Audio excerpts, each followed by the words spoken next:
Have you ever feared that you might go to hell? Do you feel out of place or uncomfortable at church? Or are you desperately trying to get your loved ones and community to find God? If you've ever experienced religious trauma, if you yourself or a loved one is in a season of struggle or spiritual warfare, then keep listening. You're not alone. And I'm about to share a message with you straight from the divine that everyone needs to hear. Many of us have either been in a situation or season in our lives where we feel so incredibly close to God, to Jesus. And I found Jesus moment, and it feels incredible. It really does. So incredible that you might feel the need to go shout it out on the mountaintop and tell every person that you come across about the amazing spirit, security, and love that only comes from the one true God, Jesus Christ Superstar. And then there's the flip side, where you're just not sure anymore. And you wonder what the heck all this faith is for. What is the point of the big show? Because let's be real, a lot of religious organizations can be pretty showy. Let me tell you something. I've been in both seasons, very much so. While I never lost my faith in God, the divine, our angels, I did lose myself, my faith in myself, and my divine ability, and my higher self, which is my Yeshua self. Dare I say, my Jesus self. Yes. Now, before people start throwing pitchforks at me, know that I am 100% in love with Yeshua, who is also known as Jesus. It's Hebrew for Jesus. I'm aware it's considered sacrilegious to claim such a bold statement to say, my Jesus self. Remember, though, we have all been blessed with a spirit that resides within. And that is what I'm referring to. I'm also going to squash the judgment that may happen after I share this story of mine with you. I know that there are other people out there that have been religiously scarred, who have been told lies about their faith. They've been judged in a place of worship because they simply do not fit in that box that apparently the Lord wants us to be in. I'm here to tell you that God welcomes all and loves all, even during your seasons of struggle and sin. I'm using quotation marks with sin. I might add that sin simply means you're missing the mark. Guess what? You're not going to be damned to hell, my friend. Please know that if you even have a willingness to connect to God, to the divine, to Yeshua, you will be forgiven and you will be welcomed home.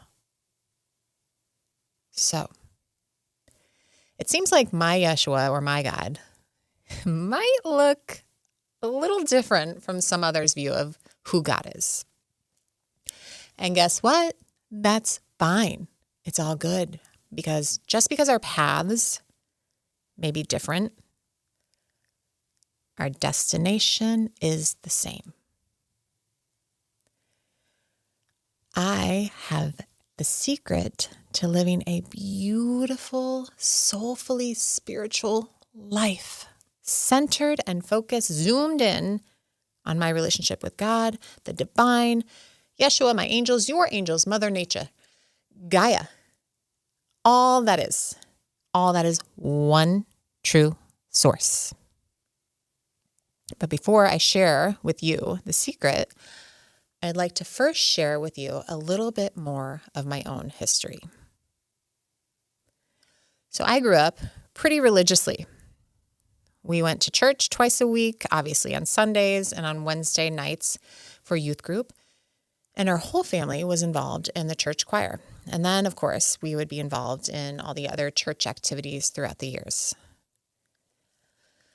I have a lot of really warm, amazing memories of going to church.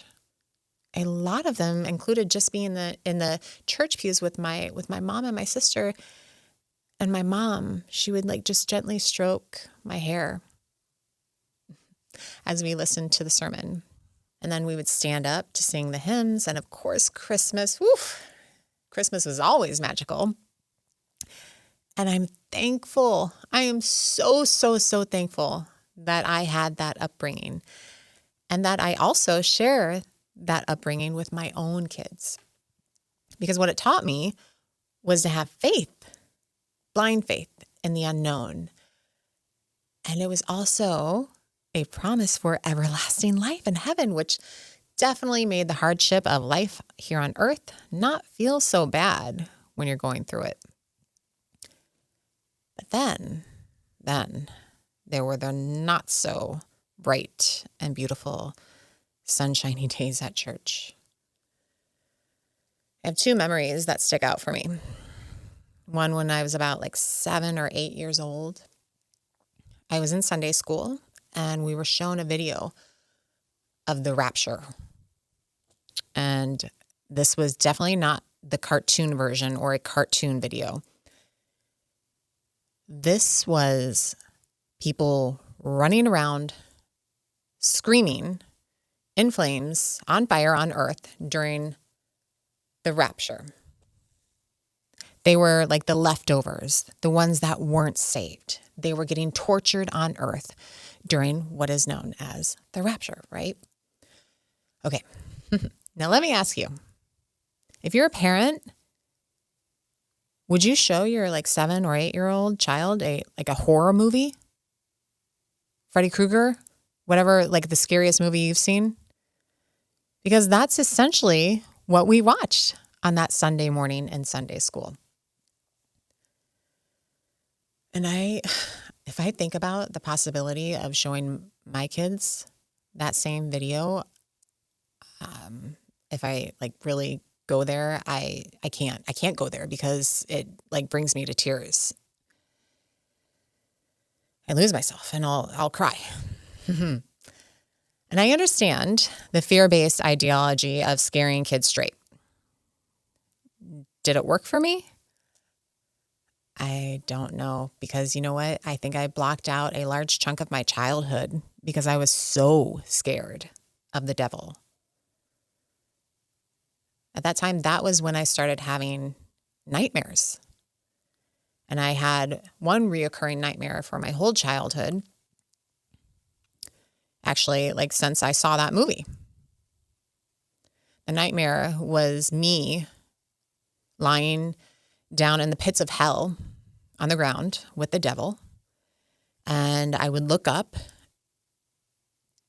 to see my mom and my sister looking down at me. And I couldn't get out. I was stuck there.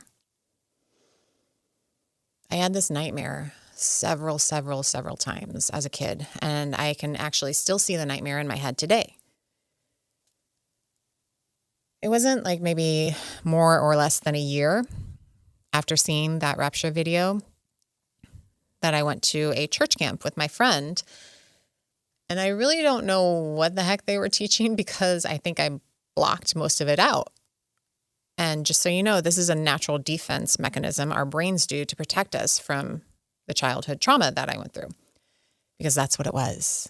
It was trauma that was inflicted on me from the church that I attended. What I do remember was that I would have vivid visions of what I imagined was the devil's face. This would happen whenever I would close my eyes and I would pray. This happened to me at the very young age of 8. Just imagine that. I don't know if you have like 8-year-old kids or whatever, but that's what I was going through. That's a terrifying experience.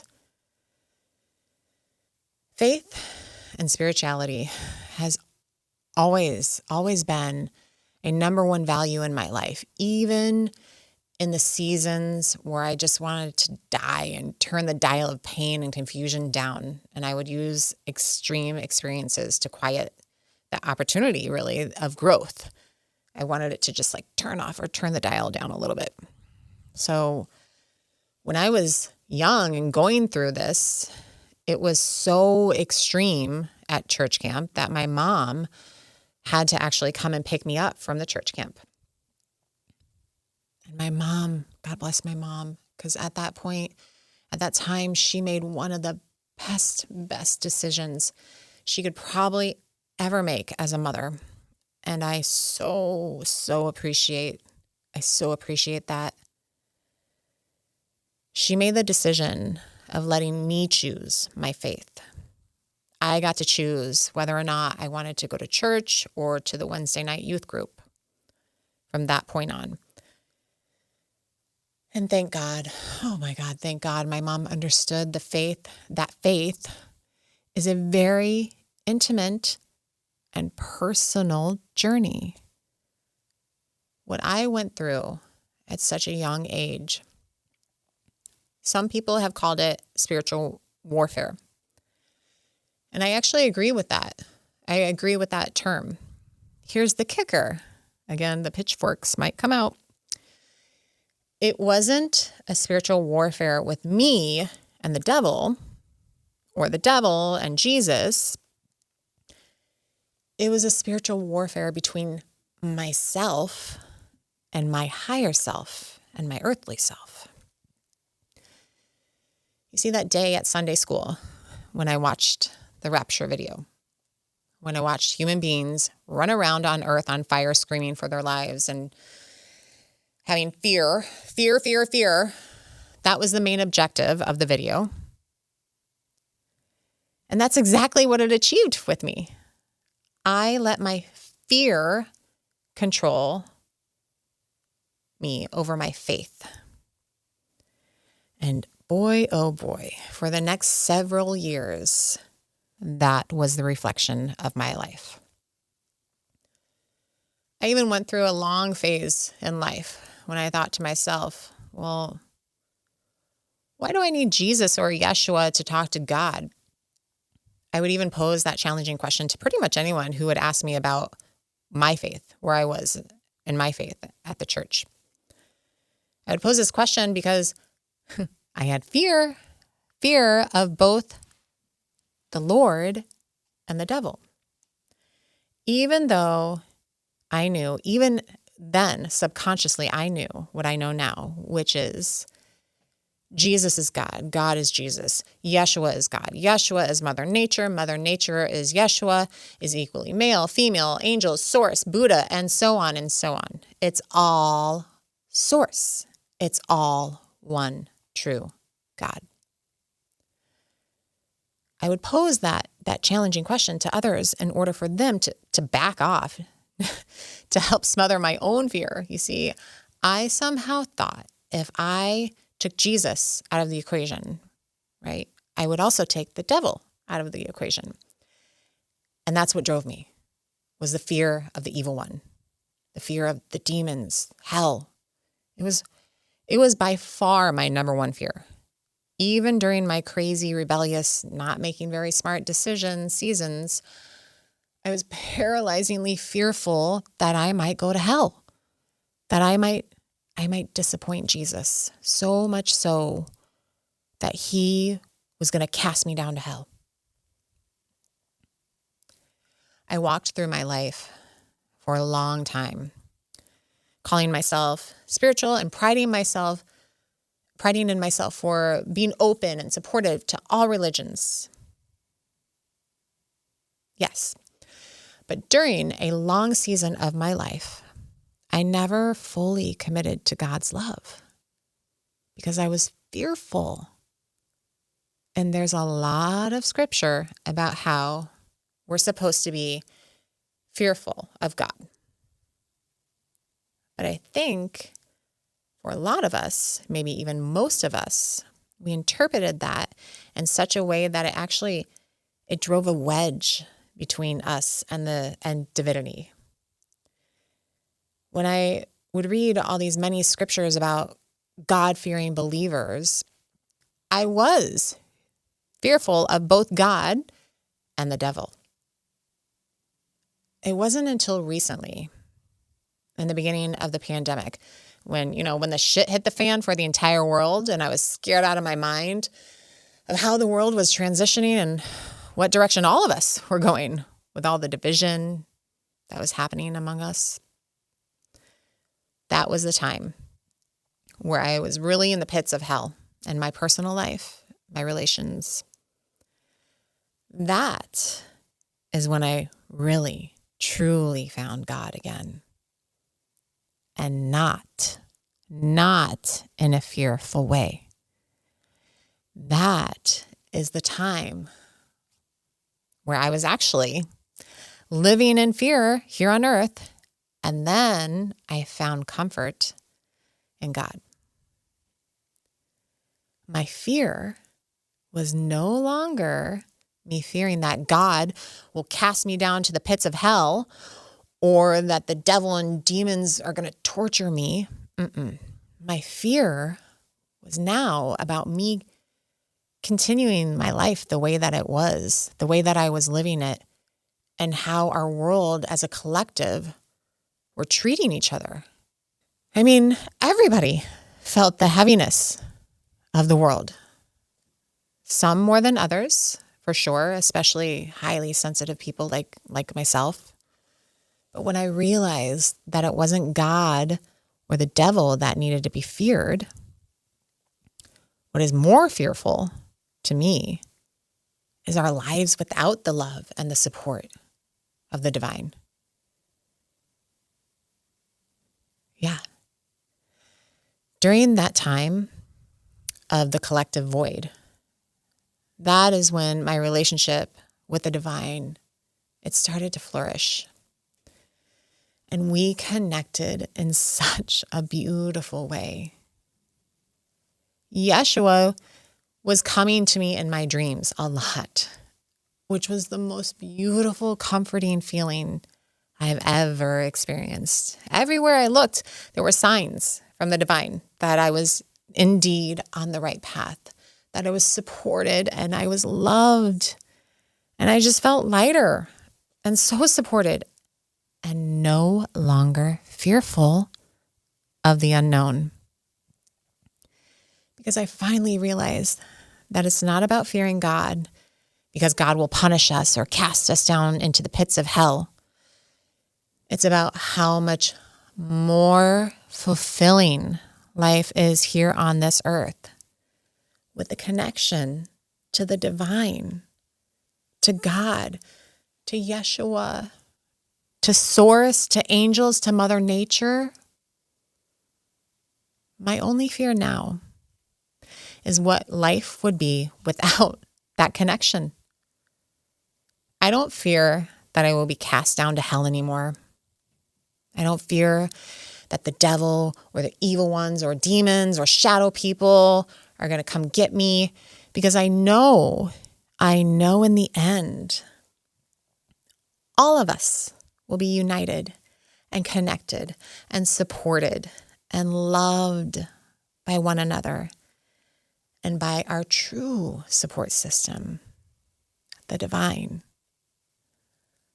I also want to share with you that even during the seasons that I felt distant from God or disconnected, which, by the way, we never become fully disconnected ever. I never stopped praying. Never. So in case you were wondering about the power of prayer, I am the proof that prayer does work. Because as you continue listening to these episodes of my podcast, Real Life, Shhh, you can definitely say I've been through hell and back. Which brings me to my final point. The most important message that the divine wants you to hear, my love, is that hell can come to you in your present day here on this earth at any given moment. However, it is not the rapture. Or maybe I should say the rapture isn't what you think it is, how it's been portrayed. Hell, the devil, the rapture, demons they're indeed spiritual warfare. But here's the kicker. It's not the devil or demons that are at war with you. It's you. It's you who is choosing fear over faith. You, beloved, you have the power, the ability, the strength embedded in you. It has been a gift that the divine has given to us all long ago, since we made our soul contracts with the divine to live here on this earth. We are spirits directly connected and from the divine, who has been we've been completely prepared to handle whatever warfare that this earth presents us with. Fear is a warfare tactic. Again, listen to this very important message. You, beloved, are a spirit capable and prepped to handle whatever that is thrown upon you. Also, know this message because I have received this message in church and Divine Spirit wants me to acknowledge it and correct it right here, right now. Guess what? We are all of us are children of God. Not just you, not just me, him, her, them, they, Christians, Jews, whoever. All of us are children of God. Not one soul on this earth will be left behind. We all get to go home eventually. Some will take longer than others, much longer, maybe. And it's only a small percentage of us here in this world that are true light holders at this moment. But our hope is that will change rapidly. So stop shaming one another. Enough. No more, okay? And if you want to help those that are lost, be patient and know that they will go home too. Be patient. Otherwise, you may be inflicting your own spiritual warfare on yourself. And when those who are lost do go home, welcome them with open arms as the divine does. When you, your loved one, or a stranger on the street is in a spiritual warfare season or seems to be lost, be graceful. Be graceful to yourself and to others. And when you come home, because remember, you will come home, give yourself permission to celebrate. Then others will be able to feel that joy as well. Celebrate, dance, do all the things to help you embrace and express that celebration for yourself in celebration with God. And guess what? That's all you really have to do to give others the invitation. You give thanks and you celebrate. When you do that, you don't have to go tell everybody that Jesus is the only way or that you're going to go to hell if you don't do this or you do that or whatever. Because when you celebrate, you're your internal celebration is going to be so true and inspiring. It's going to spread like wildfire. And people are going to want what you have, and not in a jealous way, in a curious, inspiring way. And that is something to celebrate, beloved. And so it is.